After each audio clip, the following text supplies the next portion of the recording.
Good morning, Joey. How are you today? I'm great. How are you? I'm fine. I'm excited about learning about connecting clauses to avoid comma splices and fused sentences because comma splices and fused sentences, also known as run-on sentences, are problems that a lot of writers struggle with. So I'm excited to try to simplify those concepts and help people feel more confident in their writing. So are you ready to get started? I'm ready. Okie dokie.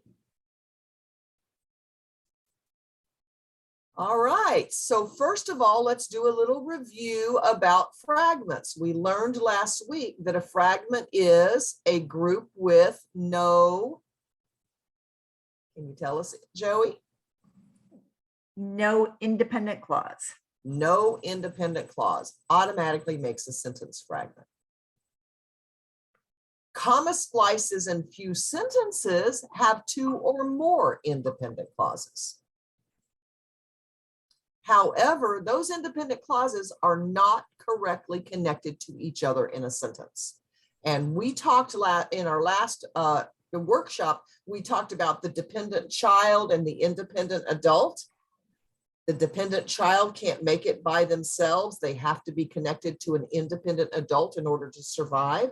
And a dependent clause cannot stand alone as a sentence. It needs to be connected to an independent clause. Well, now we're going to look at some different formulas, because when that dependent child becomes an adult, can that independent child still have a close relationship with the independent parent? Of course. Even though there's no dependency left? It would just be a different kind of relationship. Absolutely. And just like you can have two independent adults in a close committed relationship, whether it's the child who became an adult or whether it's two adults who come together in a union of some form and join their lives together, each adult knowing that they could make it on their own. When they come together, there has to be some kind of a strong bond holding them together. Love, trust, respect, right?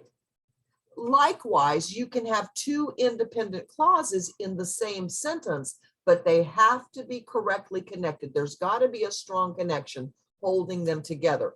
And that's what we're going to look at in this workshop. So let's go back to John and Mary from our fragment workshop. John loves to swim. Independent clause. What about this one, Joey? Is that also an independent clause? Mary is afraid of water? Yes.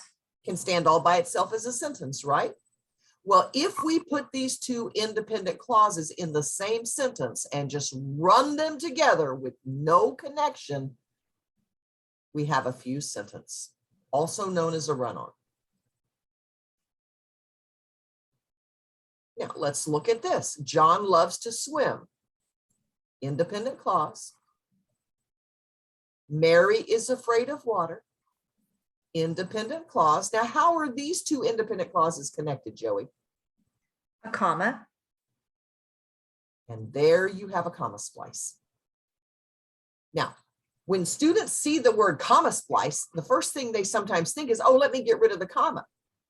But if I get rid of this comma, Joey, what have I got?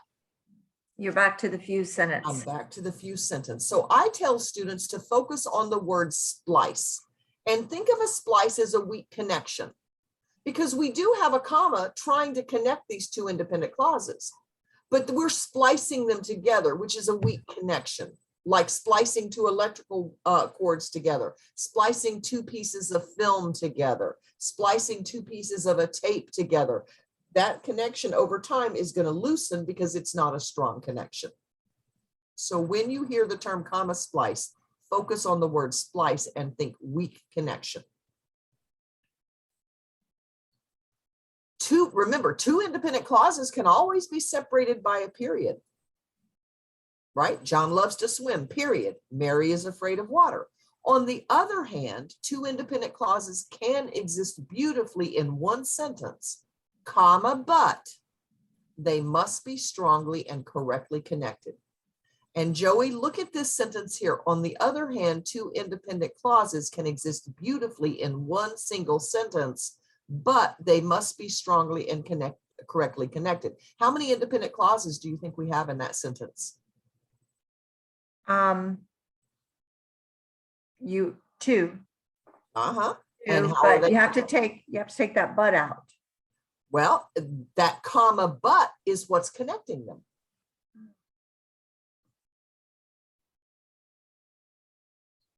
There's one of your connection teams, comma but. And we're going to talk about that some more. We're going to talk about what kind of word but is and what other words like the word but you can use with a comma for connecting two independent clauses. But first, let's talk about, do a little overview. You've got three ways to correctly connect independent clauses in a sentence: a comma and a coordinating conjunction, a semicolon, a conjunctive adverb and a comma, a semicolon by itself. And here are the formulas for these three strong connections. IC, which stands for independent clause, comma CC, IC. There's your connection team. Does that remind you of the comma but? That's because but is a coordinating conjunction. IC, semicolon CCA, comma IC. And in green is your second connection formula: conjunctive adverbs. And we're going to look at a list of those in just a moment. I know you're eager to see what these words are. And then you have the simple semicolon all by itself. So I know that a lot of my students love math, and the students that say they don't like writing is because they feel like math is straightforward. There are formulas to follow. So when I can, I like to create mathematical style formulas to help students understand how to put the pieces of their sentence together and build nice, strong sentences. So that's why I think in terms of these formulas. So let's look at those two different groups of words, your coordinating conjunctions and your conjunctive adverbs. You have 7 coordinating conjunctions: for, and, nor, there's but, or, yet, and so.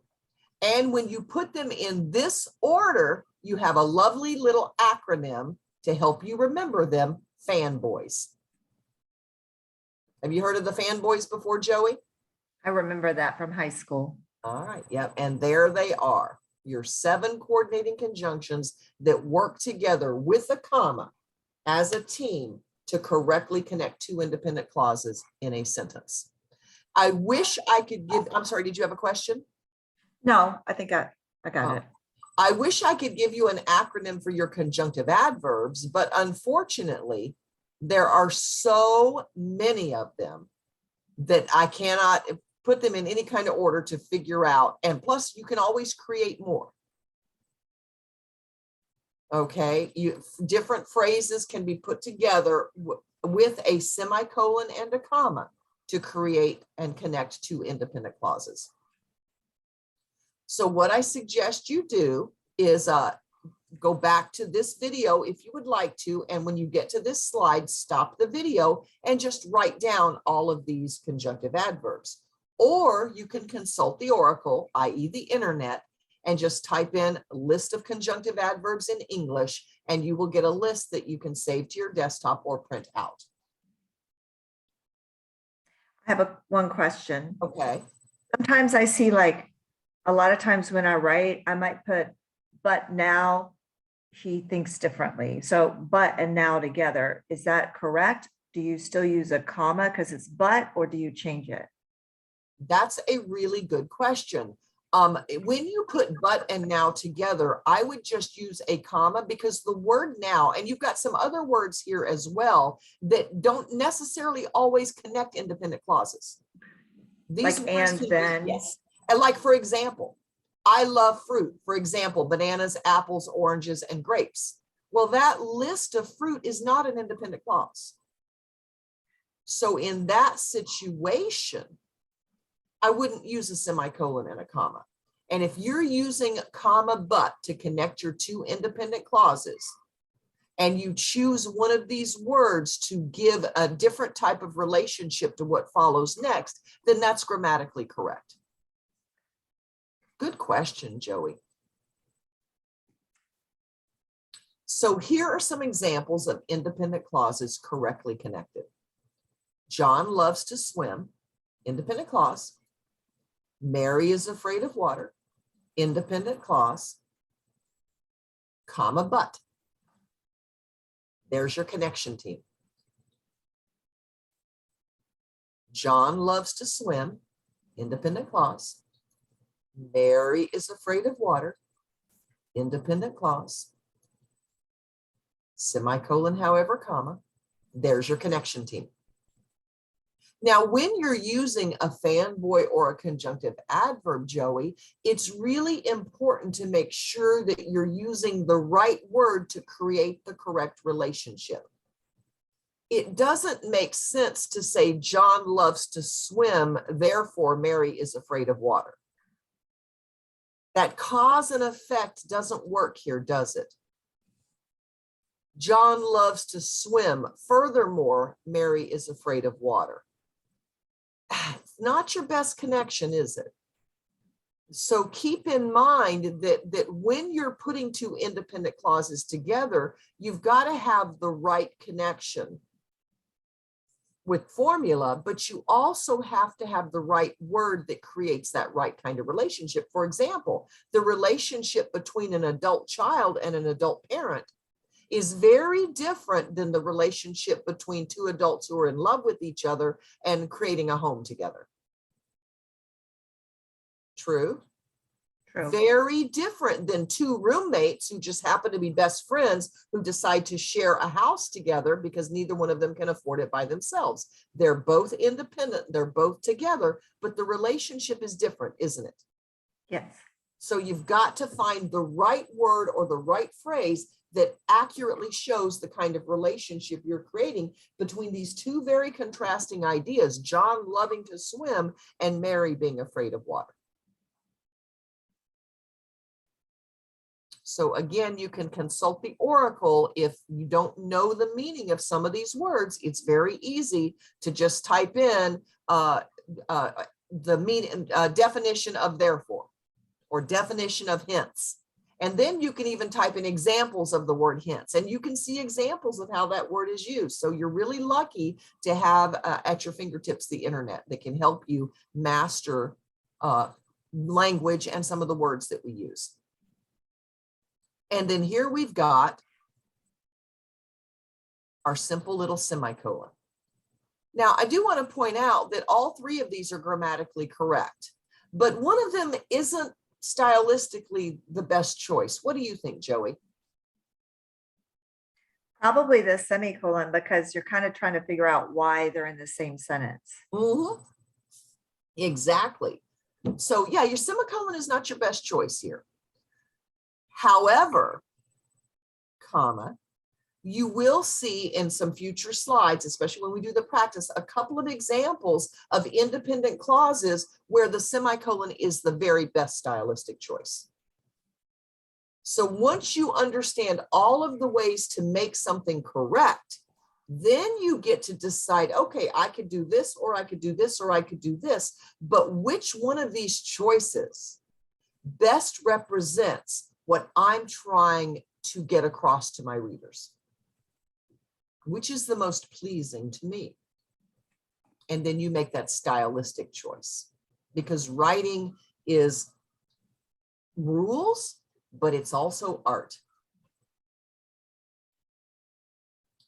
Now, in addition to correctly connecting your two independent clauses, you've got a couple of other choices. Remember, you can always separate them with a period. And again, just like the semicolon, I'm not sure this is the best choice in this case to separate these two independent clauses.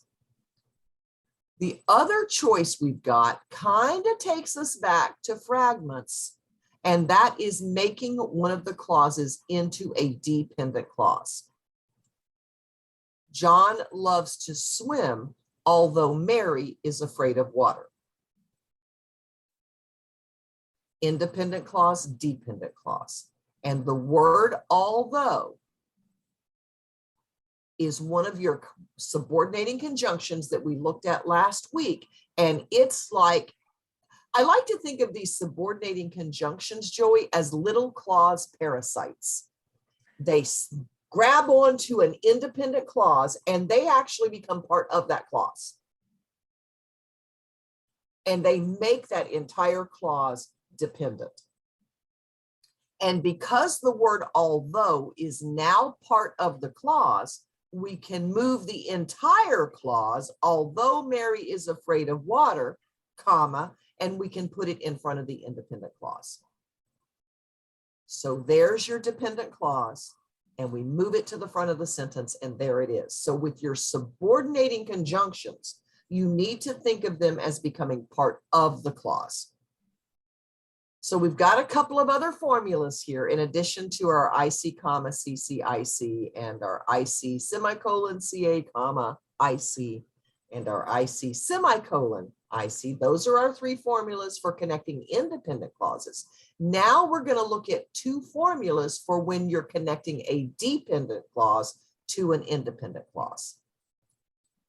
ICDC, kind of like the band ACDC. It's ICDC and DCIC. Now, what do you notice different about these formulas? Look at both of these formulas, Joey, and tell me, what do you notice that's different? The comma. Exactly. So this comma, I heard a friend of mine describing this formula before, and she's like, she said, you love to go to concerts. I'm like, I do love to go to concerts. Haven't been in a long time. And she said, think of your dependent clause as your opening act, and your independent clause is the main act. If that dependent clause comes first, like it does in concerts, you put that opening act first, the comma is the curtain opening on the main act. If you put your independent clause first, you've got your main act, and then you've got your not so main act, right? So and we don't see that in concerts, but when we see it in sentences, we don't need a comma. The curtain's already up. You don't need a big fanfare for the secondary act. So I thought that was an interesting way of looking at this. But as long as you memorize these formulas, and I had a student the other day say, well, shouldn't I put a comma after although? Although, comma, Mary is afraid of water? Absolutely not. Because the word although is part of your clause, and you don't put a comma here in front of although. Although is not one of your fanboys. So make sure that you don't confuse your comma fanboy formula with your formulas when one of the clauses are dependent. So let's look at a list of words. Joey, I think in our last workshop, you asked for a more complete list of your subordinating conjunctions. Well, here you go.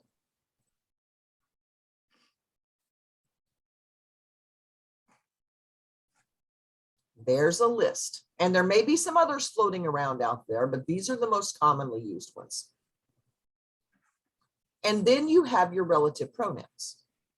Now, your relative pronouns also create dependent clauses, but they create a very specific kind of dependent clause that we're not really talking about in this workshop, because students don't tend to create comma splices and few sentences with relative pronouns, and they don't tend to create fragments with relative pronouns. None of these words can be confused with your conjunctive adverbs. These relative pronouns, the kind of clauses they create are adjective clauses. And the only place to ever put an adjective clause is right after the noun it's describing. So let's look at the word that. John found a quilt that his mother made. Notice that his mother made comes right after quilt. And that his mother made is describing the noun quilt. Now, what happens if I change that sentence to this? John found a quilt in the attic that his mother made.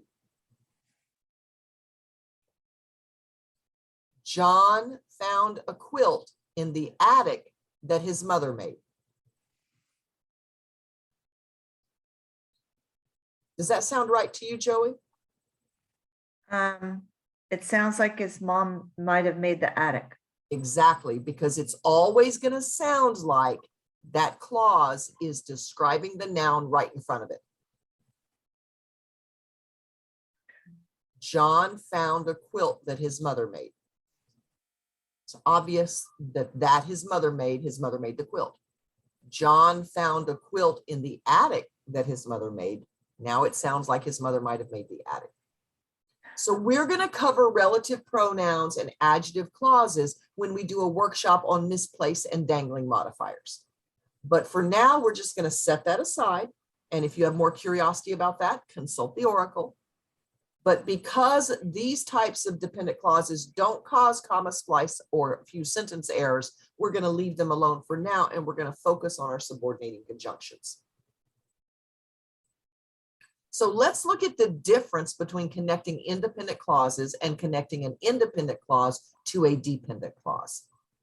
John loves to swim, independent clause. Mary is afraid of water, independent clause. And there's our semicolon, however, comma. Now, this word, however, does not make either of these clauses dependent. It sits between the two independent clauses, connects them together, but they're both still independent clauses, which is why we can do this. We can replace that semicolon with a period, begin our new sentence with however, use that introductory comma, and the relationship between the two sentences remains the same. In fact, if we wanted to, we could write a whole paragraph about John loves to swim. We could talk about when he first learned how to swim, all of the awards he's won for swimming, the feelings he gets when he swims, how he feels when he swims in a pool, how he feels when he swims in the ocean. We could write a whole paragraph. And then we could begin our second paragraph with, however, Mary is afraid of water, and write an entire paragraph about Mary's fear of water. And that little word, however, is not connecting two independent clauses. It's actually connecting, showing the relationship between two entire paragraphs. These conjunctive adverbs are very powerful words. But the bottom line is they do not make clauses dependent, which is why we use this formula. Unlike although, which again, it creates the same kind of relationship of contrast, but it's a clause parasite. It sucks onto that Mary is afraid of water and becomes part of that clause. And because it's part of that clause and we now have a dependent clause, we're able to do this. We can move the entire dependent clause to the front of our sentence, make it our opening act, put that comma in there, and our sentence makes sense. Let's try doing that with however.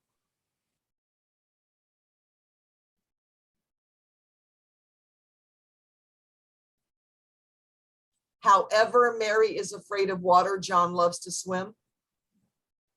Doesn't work, does it? No. Because even though, however, and although create the same kind of relationship of contrast, structurally, they are entirely different kinds of words.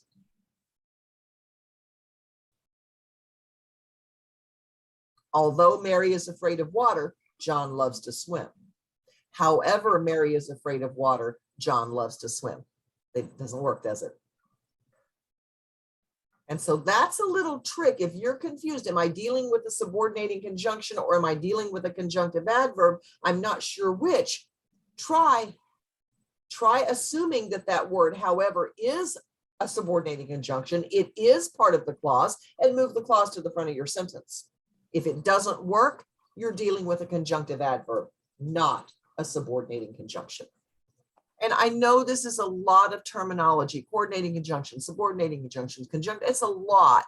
And so you really do need to take some time on your own to have lists of these three words and practice writing sentences, just like we've done with John and Mary. Practice a sentence with a fanboy, and then do the same thing with connecting with a conjunctive adverb, and then see if you can find a subordinating conjunction and make the clause dependent, and play around with these patterns and get comfortable. It's like if I want to learn to play the guitar, it's good to get lessons. maybe watch some YouTube videos, learn some techniques, learn some basic chords, right?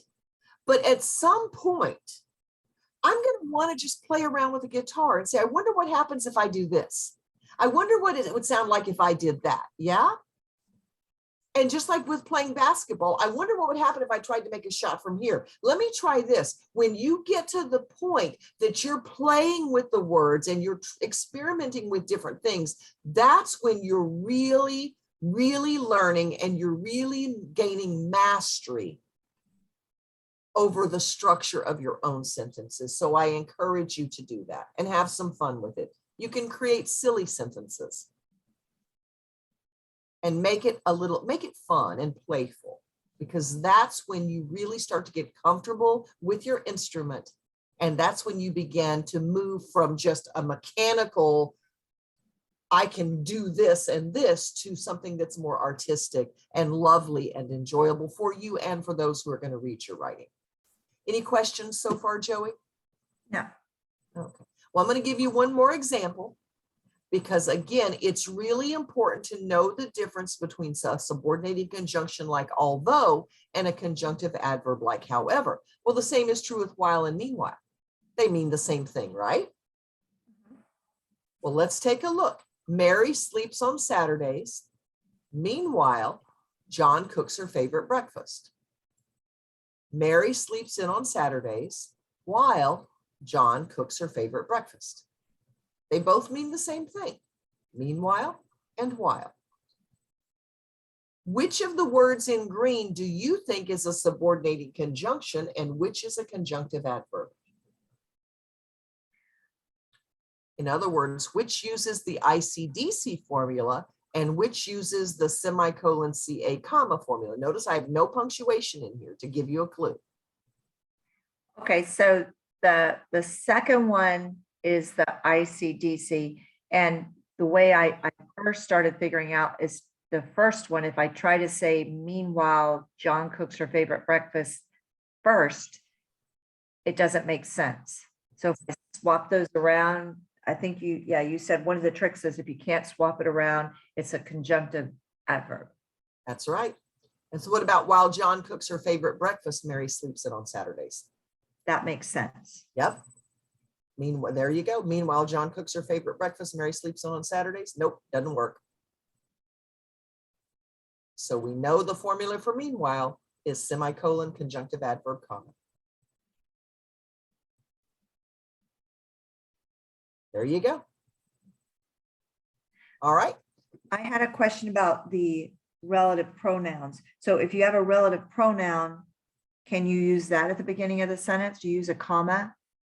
All right, well, let's do that. Let's go back to John and finding the quilt in the attic. So let's look at that sentence. John found a quilt that his mother made. Can I say that his mother made, comma, John found a quilt? No. Your relative pronouns, we automatically use relative pronouns after we've named a noun. Okay. Because they function, they create adjective clauses. So we're automatically going to use them after a noun. The only problem that we make with these types of definitive clauses is we put them in the wrong place. We stick another noun, like John found a quilt in the attic that his mother made. We might do that. Right? But we're not going to say that his mother made John found a quilt. Good question, Joey. And again, we're going to deal with those relative pronouns in a future workshop. Meanwhile, you can always write this down because you're so curious, and I love that. Meanwhile, write down adjective clauses and consult the oracle. Do a little research on your own, Joey, about adjective clauses. You can even type in relative pronouns and adjective clauses. And then you will be super ready for when we do that workshop on misplaced and dangling modifiers. Any more questions? Okay, let's do a quick review and then we're going to do some practice. Remember from our last workshop, every sentence must have at least one, say it, independent clause. There you go. If a sentence has two or more, the clauses must be correctly connected. Independent clauses, the clauses must be correctly connected. There are 3 ways to correctly connect independent clauses. A comma and a coordinating conjunction, i.e. your fanboys. A semicolon, a conjunctive adverb, and a comma. A semicolon, all by its little lonesome self. When independent clauses are not correctly connected, they cause, Few sentences and comma splices. yep. Independent clauses can also be separated into 2 sentences with a period, or question mark, or an exclamation point. A subordinated conjunction or relative pronoun can be used to make one independent clause into a dependent clause that cannot stand alone as a sentence.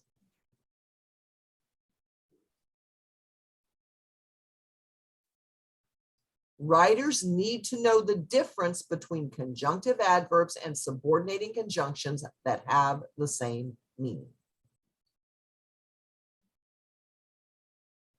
That have the same meaning. There's a dependent adjective clause, and it is describing subordinating conjunctions and conjunctive adverbs.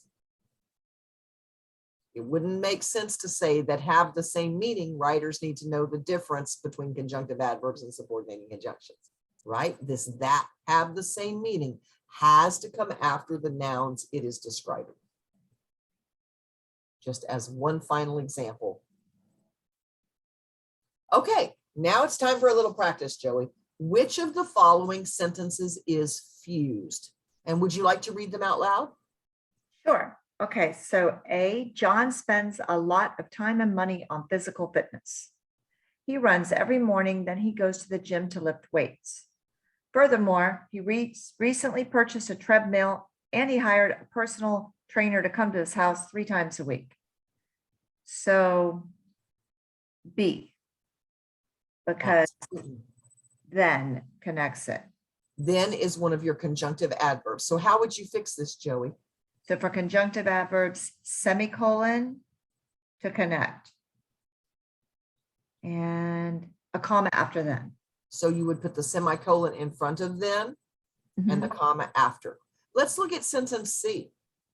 Furthermore is also a conjunctive adverb. But notice I didn't put a semicolon here and a comma. I decided to put a period and use my conjunctive adverb to introduce my next idea. So also notice this comma and. It's connecting 2 independent clauses, isn't it? Yeah, so that's a coordinating conjunction. Yes, it is. And you were absolutely correct. B is the correct answer. Good job. All right. Would you like to read these out loud? Sure. A, Mary is a new mother. She has twins.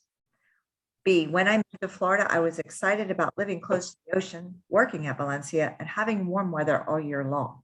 C, Mary, after carefully considering her options, decided not to move to New York. So A is a comma splice. It is. Mary is a new mother, independent clause. She has twins, independent clause. It's the shortest sentence there, and yet it is the one that is the comma splice. How would you fix this one, Joey? I would probably just put a semicolon. Exactly. Yeah, a semicolon works really well there, that they're related. Mary is a new mother. She has twins. But you know what else you could do? We haven't talked about this yet with relative pronouns. But what if we were to do this? Mary is a new mother who has twins. Right? So there we could use a relative pronoun to create a dependent clause, and who has twins comes right after mother, which is the noun who has twins is describing. And we'll talk more about that in that further workshop. I just like to give you guys little previews, right? Okay. Want to talk about any of these other sentences before we move on?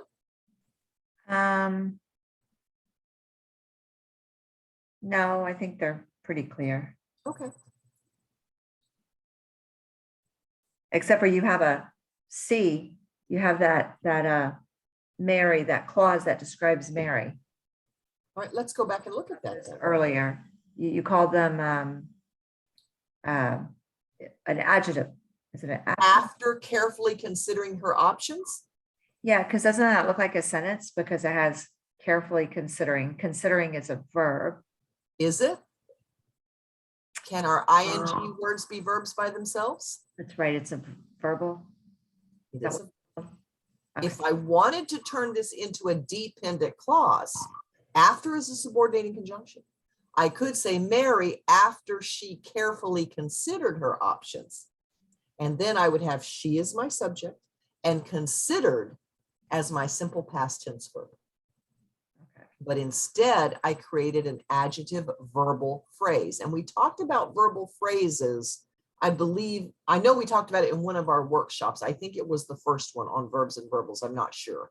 But you can go back. I know we did talk about verbal phrases. And when we do misplaced and dangling modifiers, we are also going to talk about adjective phrases, because this is an adjective phrase. And it is indeed describing Mary, but it's not a dependent clause. Good questions, Joey. Anything else you'd like to talk about before we go into the next one? No, I got it. All right, well, it's dancing A. And here's the next one. Would you like to read this out loud? Okay, it's long. The Spanish influenza pandemic in 1918 killed millions of people worldwide.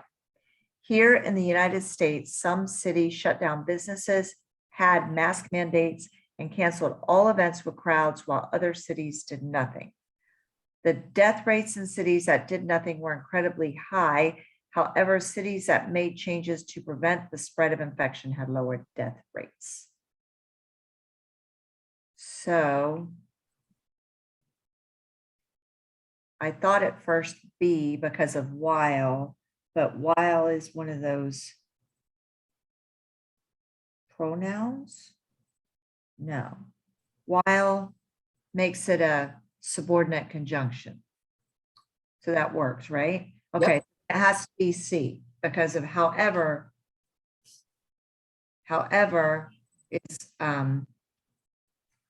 is a subordinate conjunction, right? Conjunctive adverb. Conjunctive adverb. Yeah, Okay. don't worry so much about the terminology right now. Just the fact that you spotted that this is not right, even if you didn't remember the name, that's excellent. Good job. How would you fix this comma splice? You got a couple of choices here. So the easiest would just be to put a semicolon after high and then Yep. have it fixed. But you could also Semicolon just after high. separate it. Could With you a separate period, it as right? well? Stylistically, yeah, you could put a period and capitalize the H and however. Stylistically, Joey, which do you think is your best choice here?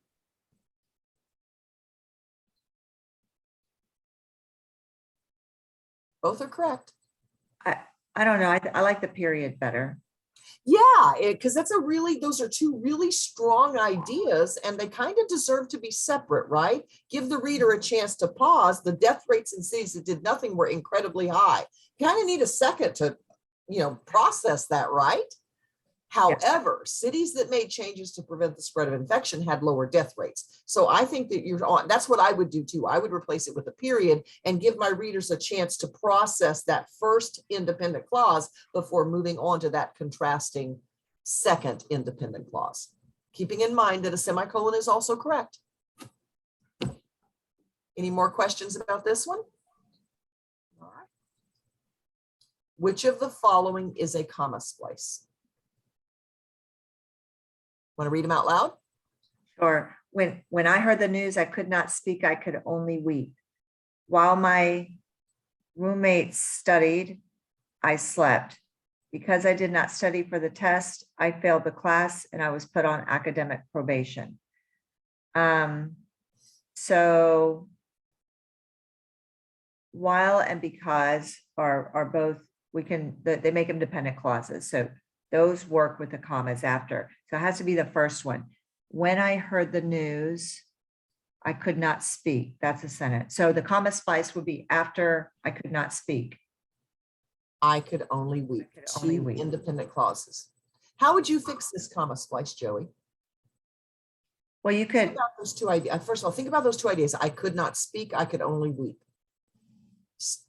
I guess, I mean, you could put a period, but I think that would work with a semicolon, the way you said it. They kind of connect, have a strong connection. Yeah, very strong emotional connection, right? Mhm. Yeah, I kind of want those in the same sentence. So I agree with you. I would make that, and it's so easy. The writer just did the comma because the writer instinctively knew that those two ideas needed to be together, I think. Right? So good for you. Good for you, Joey. Okay. So any questions? I think this is our last one. There may be one more, but I do believe this is the last one. Nope, one more. Okay. Here you go. Long one. Yeah. Do you feel up to reading this one out loud, or would you like me to read it out loud?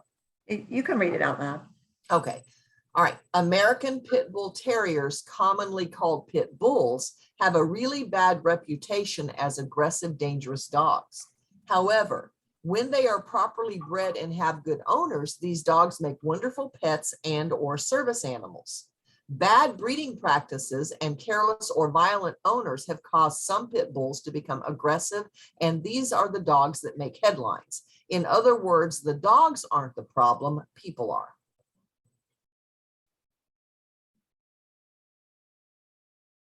So now you've got A, B, C, and D. Fusing. Which of the following is a fused sentence? They all sound okay.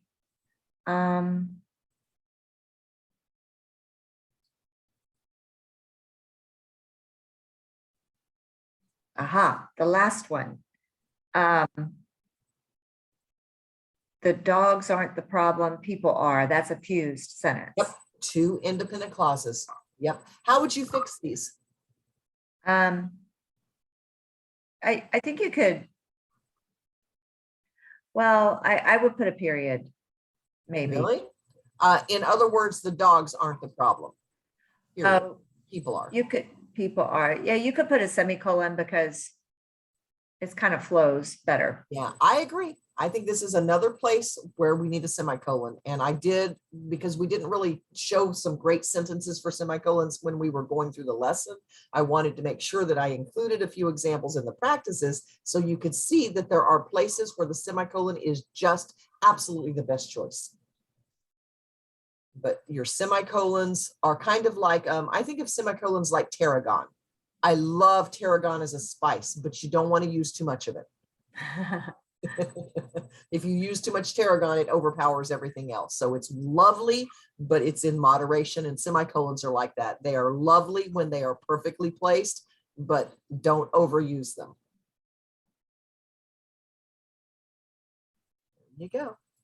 All right. Well, this was so much fun, Joey. Thank you for being here. And I hope you'll take a little bit of time to consult the Oracle and make sure that you, practice and play with the sentences and have some fun with it. And our next workshop, we're going to look at subject-verb agreement. So again, we keep coming back to verbs, and we're going to look at different ways to make sure that our subjects and verbs are in agreement with one another, because in all relationships, it's important to have agreement. Disagreements can just color everything, right? So we're going to talk about that next time. Thank you so much for being here. And for those of you that are viewing, thank you. And we look forward to seeing you again.